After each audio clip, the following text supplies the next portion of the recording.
നമ്മൾ ഈ സിനിമ എഴുതി തുടങ്ങിയ സമയത്ത് അല്ലെങ്കിൽ സ്ക്രിപ്റ്റ് റൈറ്റിംഗ് സ്റ്റേജിൽ ഇത് ഒരു ആർട്ടിസ്റ്റിന് വേണ്ടി നമ്മൾ ആലോചിച്ചിട്ടുണ്ടായിരുന്നില്ല. ഇതിൻ്റെ ഫോമറ്റീവ് സ്റ്റേജിൽ ഒരു സമയത്ത് വൈകി രാജേഷ് പുള്ളി ഉണ്ണിയെ കണ്ട് സംസാരിച്ചപ്പോൾ ഉണ്ണിക്ക് ഈ കഥ ഭയങ്കര എക്സൈറ്റിംഗ് ആയിട്ട് തോന്നിയെന്ന് പറഞ്ഞു. അപ്പോൾ ഇതിലൊരു ഇമോഷണൽ കോർ മനസ്സിലാക്കുന്ന ഒരാൾ ഇഷ്ടപ്പെട്ടു എന്ന് പറഞ്ഞപ്പോൾ അത് തന്നെയായിരുന്നു ഞങ്ങൾക്ക് ഉണ്ണീൻ്റെ ഇതിൽ കാസ്റ്റ് ചെയ്യാൻ അല്ലെങ്കിൽ ഉണ്ണി ഇതിലേക്ക് സഹകരിക്കാൻ പറയുമ്പോൾ നമുക്ക് അതിനുണ്ടായ സന്തോഷം ഉണ്ടായിരുന്നു. പിന്നെ ഉണ്ണി നിഖിലയും എന്നുള്ള കോമ്പിനേഷൻ ഒരുപാട് ആൾക്കാർ പ്രതീക്ഷിച്ചിരുന്ന ഒരു കോമ്പിനേഷൻ ആയിരുന്നു. ഞാനിവരുടെ ഒന്നിച്ച് കാണുന്നത് ആദ്യമായിട്ട് ആക്ച്വലി വിഷ്ണു മോഹൻ്റെ ഒരു പടത്തിൻ്റെ പൂജയുടെ ഇടയിൽ വെച്ചിട്ടാണ് ഇവർ ഒന്നിച്ചെന്ന് സംസാരിക്കുന്ന ഒരു റീൽ വൈറലായിരുന്നു.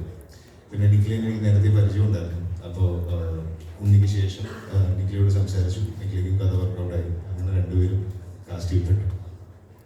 ആദ്യമായിട്ട് ഇവർ രണ്ടുപേരോടും കഥ പറയുമ്പോൾ എക്സ്പീരിയൻസ് എന്ന് പറയാം. എന്തായിരുന്നു ഇവരുടെ മുഖഭാവങ്ങൾ, എന്തായിരുന്നു ഇവരുടെ റെസ്പോൺസ്?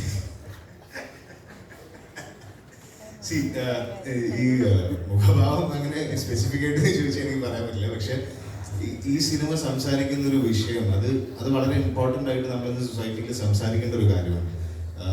ഇവിടെ പ്രഗ്നൻസിനെ പറ്റിയിട്ടും IVF-നെ പറ്റിയിട്ടും സെറോഗസിനെ പറ്റിയിട്ടും ഒരുപാട് ന്യൂസുകൾ അല്ലെങ്കിൽ ഒരുപാട് വാർത്ത സൃഷ്ടിക്കുന്ന ഇൻസിഡൻസ് നമ്മുടെ ചുറ്റും സംഭവിക്കുന്നുണ്ട്.